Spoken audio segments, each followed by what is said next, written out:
Hello दोस्तों, कैसे हैं आप सभी। उम्मीद करता हूं आप सभी बहुत ही अच्छे होंगे।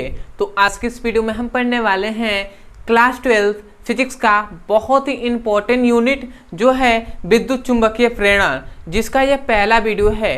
तो इस वीडियो में हम देखेंगे कि चुंबकीय फ्लक्स किसे कहते हैं, अर्थात चुंबकीय फ्लक्स का परिभाषा क्या होता है। सबसे पहले ये देखेंगे, उसके बाद हम देखेंगे कि चुंबकीय फ्लक्स का फॉर्मूला क्या होता है, इसका मात्रक क्या होता है, ये कौन सी राशि होती है, इसका विमीय सूत्र क्या होता है, ये सब समझेंगे। उसके बाद हम देखेंगे कि कुछ कंडीशन का अप्लाई करेंगे, उसमें हम समझेंगे कि भैया कौन कौन से फॉर्मूले आते हैं जो कि आपके लिए बहुत ही इंपॉर्टेंट है। तो चलिए दोस्तों, अपने टॉपिक को शुरू करते हैं। तो सबसे पहले हमें देखना है भैया चुंबकीय फ्लक्स, कि भैया चुंबकीय फ्लक्स किसे कहते हैं। तो सबसे पहला यही पॉइंट आता है कि चुंबकीय फ्लक्स का परिभाषा क्या होता है। तो इसमें हमें यह बताया गया ना, जैसे कि हमने विद्युत फ्लक्स पढ़ा था, तो उसमें हमने अच्छे से समझा था। यदि आप विद्युत फ्लक्स को अच्छे से समझ गए होंगे तो चुंबकीय फ्लक्स में तो वही बताया गया है। इसमें यह बताया गया है कि किसी चुंबकीय क्षेत्र से, मतलब चुंबकीय क्षेत्र से लंबवत निकलने वाली विद्युत बल रेखाओं की संख्या को चुंबकीय फ्लक्स कहते हैं। जैसे कि यदि मैं ऐसे कहूं तो ये मान लेते हैं ये कोई चुंबकीय क्षेत्र है, ठीक है, ये कोई चुंबकीय क्षेत्र है। मैं यहाँ पे नाम लिख दे रहा हूँ, मान लेते हैं ये चुंबकीय क्षेत्र है ए, ठीक है, ये कोई चुंबकीय क्षेत्र है जो ए है। अब मैं यहाँ पे नाम लिख दे रहा हूँ चुंबकीय क्षेत्र, ठीक है। तो इस चुंबकीय क्षेत्र से बहुत सारे क्या निकल रहे होंगे, चुंबकीय बल रेखाएं निकल रही होंगी। ऐसे चुंबकीय बल रेखाएं ऐसे निकल रही होंगी। तो जो चुंबकीय बल रेखाएं अपने पृष्ठ पर लंबवत होंगी, जो लंबवत निकल रही हैं, बहुत सारी तो निकल रही होंगी परंतु सब तो लंबवत नहीं होंगी। जो लंबवत होंगी पृष्ठ पर वो क्या कहलाएंगी भैया, उन्हीं की संख्या को जो होगी वही चुंबकीय फ्लक्स होगा। तो डेफिनेशन हम क्या कह रहे हैं कि चुंबकीय फ्लक्स, मतलब चुंबकीय फ्लक्स का डेफिनेशन ऐसे कह रहे हैं कि चुंबकीय क्षेत्र से लंबवत देखिए 90 डिग्री बना है ना, तो चुंबकीय क्षेत्र से लंबवत निकलने वाली चुंबकीय बल रेखाएं ये है ना, चुंबकीय बल रेखाएं हैं। तो यही तो हम कह रहे हैं कि चुंबकीय क्षेत्र से लंबवत निकलने वाली चुंबकीय बल रेखाओं की संख्या को चुंबकीय फ्लक्स कहते हैं। तो आशा करते हैं आपको यहां से याद हो गया होगा। तो एक बार और मैं डेफिनेशन को इसको बोल रहा हूं, ध्यान से सुनिए और इसको लिख लीजिए। क्या लिखेंगे कि चुंबकीय क्षेत्र से लंबवत निकलने वाली चुंबकीय बल रेखाओं की संख्या को चुंबकीय फ्लक्स कहते हैं। तो आशा करते हैं आप लिख लिए होंगे। तो मैं यहाँ पे डेफिनेशन लिख दे रहा हूं। सबसे पहले डेफिनेशन यही लिखेंगे कि चुंबकीय क्षेत्र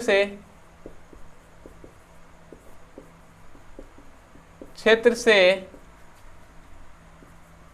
लंबवत निकलने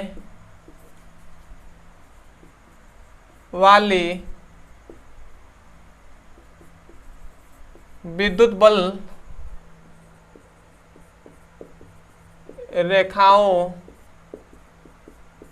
की, विद्युत नहीं भैया चुंबकीय बल रेखा है ना, क्योंकि चुंबक से तो भैया चुंबकीय क्षेत्र से चुंबकीय बल रेखा निकल गई। चुंबकीय बल रेखाओं की संख्या को चुंबकीय फ्लक्स कहते हैं, ठीक है। तो देखिए हमने डेफिनेशन को लिख दिया है। क्या लिखा है, चुंबकीय क्षेत्र से लंबवत निकलने वाली चुंबकीय बल रेखाओं की संख्या को चुंबकीय फ्लक्स कहते हैं। आपको यहां से नहीं, यहां से याद रखना है कि चुंबकीय क्षेत्र से लंबवत निकलने वाली चुंबकीय बल रेखाओं की संख्या को चुंबकीय फ्लक्स कहते हैं। तो आशा करते हैं सबसे पहले तो आपको परिभाषा याद हो गया होगा, एक एक करके आप समझेंगे। अब आते हैं भैया इसका फॉर्मूले पर। तो फॉर्मूला समझने से पहले हमें यहाँ पे कुछ बातें जान लेते हैं। तो ये मान लेते हैं ये चुंबकीय क्षेत्र है जो है ए। अब इस चुंबकीय क्षेत्र पर हम एक लंब खींच लेते हैं। ये है चुंबकीय क्षेत्र पर खींचा हुआ लंब, ठीक है, ये लंब है। और ये मान लेते हैं ये जो चुंबकीय क्षेत्र है इस पर ये मान लेते हैं कि यह चुंबकीय क्षेत्र की तीव्रता की दिशा है जो है बी, ठीक है। अब लंब और चुंबकीय क्षेत्र की तीव्रता के बीच जो बना कोण है वो है थीटा, ठीक है। तो यही से हमें ये बताया गया। यहाँ इतनी बात अगर आप समझ गए हैं तो भैया चुंबकीय फ्लक्स का फॉर्मूला होता है, इस कलर से लिख दो।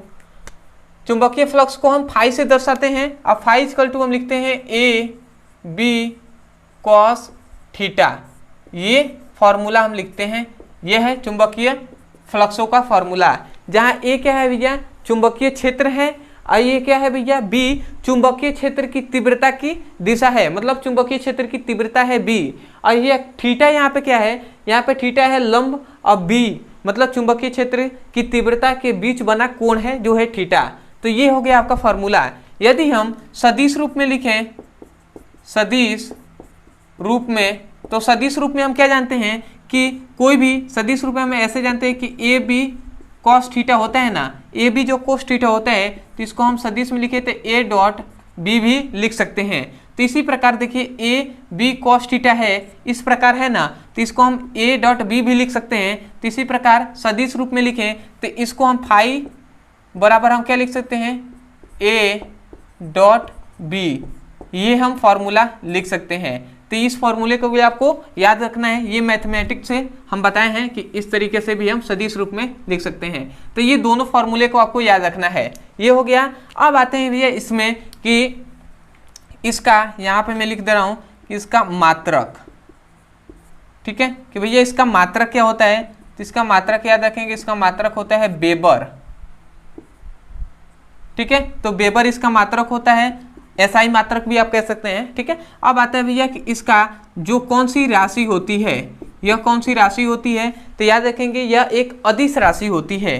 क्या भैया अदिश राशि, क्योंकि इसमें दिशा के साथ जो परिमाण मतलब क्या होने चाहिए, दिशा जो परिमाण तो होता है परंतु दिशा नहीं होती है। तो इसको अब तीसरा आता है कि इसका विमीय सूत्र,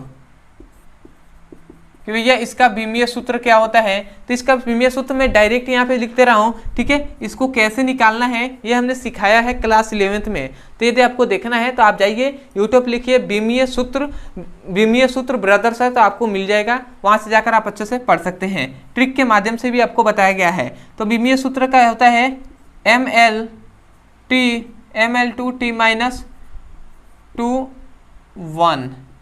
ये इसका विमीय सूत्र होता है ML2T-2A1, ये इसका क्या है विमीय सूत्र है, ये भी आपको याद रखना है। अब इसमें हम जो सूत्र यहाँ पे मिला है ना, इसमें हम कुछ कंडीशन लगाते हैं, कुछ हम शर्तें लगाते हैं। सबसे पहला ये शर्त निकालते हैं कि यहाँ पे जो थीटा है वो क्या हो जाए, शून्य हो जाए, मतलब थीटा इक्वल टू शून्य हो जाए। तब यहाँ पे जो चुंबकीय फ्लक्स होगा उसका मान क्या होगा, तो ये थीटा कब होगा, जब ये चुंबकीय क्षेत्र की तीव्रता है ये क्या हो जाएगा, चुंबकीय क्षेत्र के लंबवत हो जाएगा, लंबवत हो जाएगा तब, मतलब चुंबकीय क्षेत्र के जब लंबवत हो, क्षेत्र की तीव्रता जो है ना क्या है लंबवत हो जाए, ठीक है। यहाँ से यहाँ पे आ गया लंबवत आ गया ना, मतलब लंब के समांतर और पृष्ठ के लंबवत आ गया।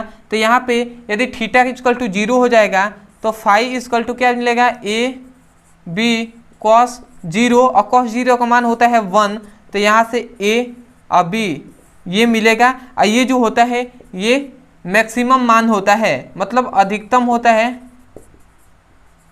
अधिकतम मान होता है किसका भैया, चुंबकीय फ्लक्स का, जहाँ पर भैया कॉस जो 0 का मान होता है 1, इसलिए ए बी हो जाएगा। और यदि दूसरा हम कंडीशन, ये तो पहला कंडीशन था, दूसरा यदि हम कंडीशन लगाते हैं कि थीटा इक्वल टू 90 डिग्री लेते हैं, मतलब क्या हो जाएगा लंब के, तो ये 90 डिग्री का मतलब ऐसे हम ले लेते हैं, यहाँ पर भी मतलब यहाँ पे आप देखेंगे तो ये पूरा 90 डिग्री बनेगा। अब 90 डिग्री का मतलब लंब के तो लंबवत हो गया, अब पृष्ठ के समांतर हो गया। तो इसमें अगर हम 90 डिग्री लेते हैं तो यहाँ पर फाई इक्वल टू क्या हो जाएगा, ए बी और कॉस 90 हो जाएगा, और कॉस 90 इक्वल टू होता है 0। तो ये 0 गुणा हो जाएगा, तो ये 0 हो जाएगा, मतलब चुंबकीय फ्लक्सों की संख्या क्या हो जाएगी 0। और ये क्या होता है, ये बहुत ही कम मान होता है चुंबकीय फ्लक्स का, सबसे कम मान और ये सबसे अधिक मान। तो आशा करते हैं कि चुंबकीय फ्लक्स का परिभाषा, सूत्र, मात्रक राशि, विमीय सूत्र और ये जो कंडीशन आपको बताए गए हैं ये सब आपको बेहतर तरीके से समझ में आ गया होगा। तो मैं यही कहूँगा, यदि आपको इस वीडियो से कुछ भी सीखने को मिला हो तो सबसे पहले तो आप चैनल को सब्सक्राइब कर दीजिएगा, हो सके तो वीडियो को लाइक कर दीजिएगा, कमेंट सेक्शन में जरूर बताइएगा कि आपको वीडियो कैसा लगा। अदरवाइज यदि आपको कोई भी टॉपिक समझ में नहीं आता है फिजिक्स और केमिस्ट्री के संबंध में, तो आपको केवल उस टॉपिक का नाम लिखना है यूट्यूब पर, अंत में हमारे चैनल का नाम लिख देना है ब्रदर सर, आपको वीडियो मिल जाएगा। जैसे कि मान लेते हैं आपको चुंबकीय क्षेत्र ही समझ में नहीं आ रहा है, तो आप जाइए यूट्यूब पे लिखिए चुंबकीय क्षेत्र ब्रदर सर, आपको वीडियो मिल जाएगा, वहां से जाकर आप अच्छे से पढ़ाई कर सकते हैं। ठीक है, और यदि आपको क्लास 12 का फिजिक्स और केमिस्ट्री का सीरियसली पढ़ाई करना चाहते हैं, इसी वीडियो के डिस्क्रिप्शन बॉक्स में आपको लिंक दिया गया है, उस लिंक पे क्लिक करके आप चैप्टर वाइज सीक्वेंस में एक एक करके वीडियो को पढ़ सकते हैं। अगर कोई भी टॉपिक आपको समझ में नहीं आता है तो उस तरीके से आप लिख सकते हैं। आइए एक नंबर दिया जा रहा है आपको, इस नंबर पे हमें व्हाट्सएप करके क्लास 9 से लेकर क्लास 12 के बीच में जिस टॉपिक के बारे में, मतलब जिस क्लास का फिजिक्स और केमिस्ट्री का पढ़ाई करना है, आप यहाँ से लिंक हमें मांग सकते हैं। ठीक है, तो चलिए दोस्तों आज के लिए इतना ही। मैं यही कहूँगा कि जितने भी आपके फ्रेंड्स हैं जब भी मिलिए उनसे जरूर बताइए कि आपको इस चैनल से जाकर पढ़ाई करनी चाहिए, आप जाकर यहाँ से पढ़ाई कीजिए और हो सके तो उनके पास लिंक को शेयर कर दीजिएगा। तो चलिए दोस्तों आज के लिए इतना ही, मिलते हैं अगली वीडियो में, तब तक के लिए धन्यवाद। जय हिंद, जय भारत।